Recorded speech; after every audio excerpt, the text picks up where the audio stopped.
Our first igniter is the European champion of Brazilian jiu-jitsu.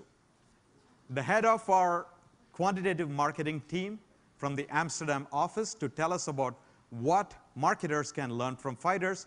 Please help me welcome Joris Merks. Joris?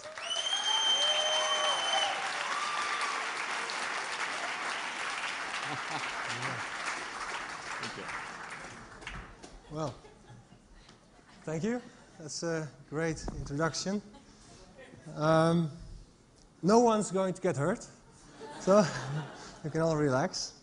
My name is Joris, and I am research manager in the Netherlands.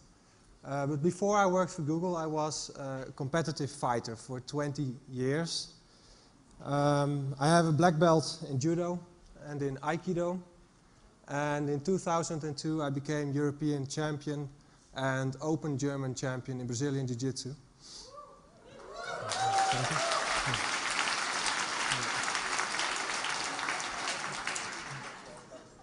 And that same year, I got injured so badly that, well, basically I could never ever fight again.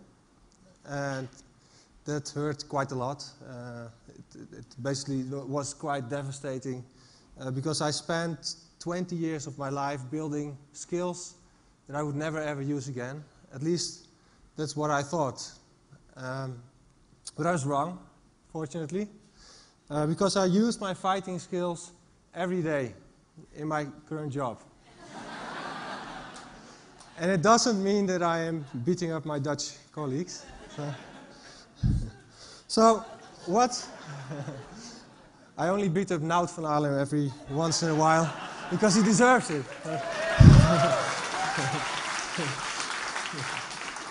So what do marketing and fighting have in common? I think at least these two things: complexity and risk. So let's start with complexity. In both fighting and marketing, hundreds of factors determine the outcomes of your actions. Many of them are outside the scope of your control. And then there's risk. Well, I think the picture shows pretty clear the risk of fighting. But in marketing, there are also risks. So your careers are always at stake. There are large amounts of money involved. And there are sometimes even legal risks. And if people become exposed to risk, sometimes they move into coping mechanisms.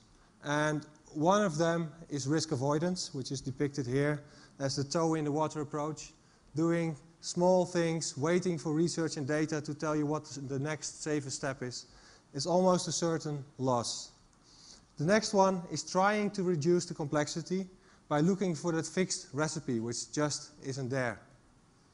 In judo, that's done by defining fixed throws with names and numbers, explaining how to throw someone on his back. Because in judo, if you throw someone on his back, you get ippon, and the fight is over straight away. You've won the fight.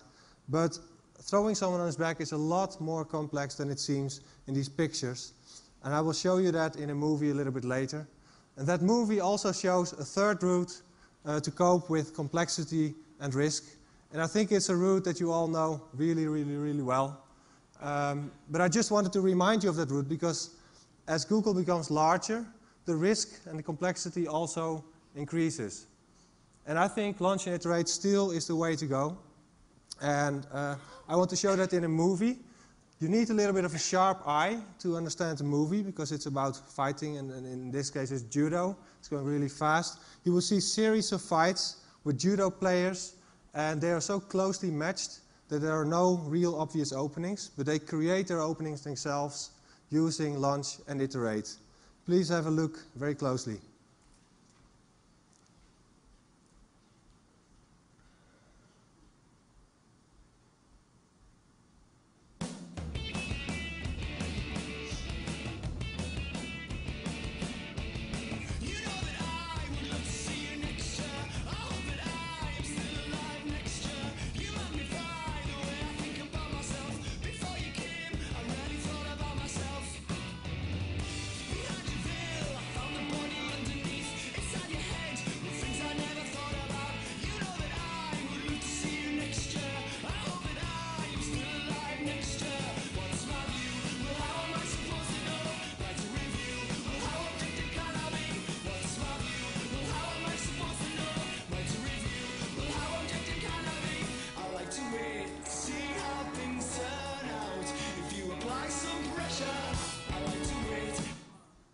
So this is what I love about fighting.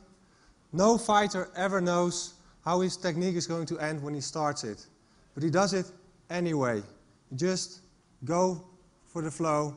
And I want to say to you as a fighter, keep doing what you do best. Lunge and iterate. Thank you.